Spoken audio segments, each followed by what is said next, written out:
তো hello guys, চলে আসলাম নতুন একটা ব্লগ নিয়ে। তো আমরা এখন যাচ্ছি রামপুর বাজারে, সাথে আছে দিদি, ভাগনা আর ভাস্তা। তো রামপুর বাজারে যেতে পরে আমাদের স্কুল। তো এই যে আমাদের স্কুল কত সুন্দর, তাই না? স্কুলের সামনে ছোট ছোট গাছ লাগানো আছে। এই যে আমরা সবাই মিলে যাচ্ছি এখন বাজারের দিকে। এই যে চলে আসলাম বাজারের সামনে। তেমন একটা লোকজন নেই বাজারে, অনেক রাত্রেবেলা করে গেছিলাম। এখান থেকে আমরা সবজি বাজার নিয়ে নিলাম, তারপর নিয়ে নিলাম মাছ। দেখা যাক কি মাছ নেওয়া যায়। তো মাছ নিয়ে সোজা চলে আসলাম চপের দোকানে। এখানে চপ ভাজা হচ্ছে, তো আমরা এখান থেকে গরম গরম চপ নিয়ে নিলাম। তো এখন আমরা সবাই বাড়ির দিকে চলে যাচ্ছি। ওই যে আমার ভাগনা, ভাস্তা সবাই আছে এখানে। এই যে এখানে আমার দিদি সবাইকে চপ দিয়ে দিল।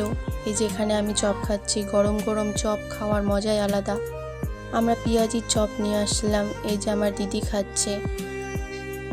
তো ব্লগটা এতটুকু থাকলো, বাই বাই।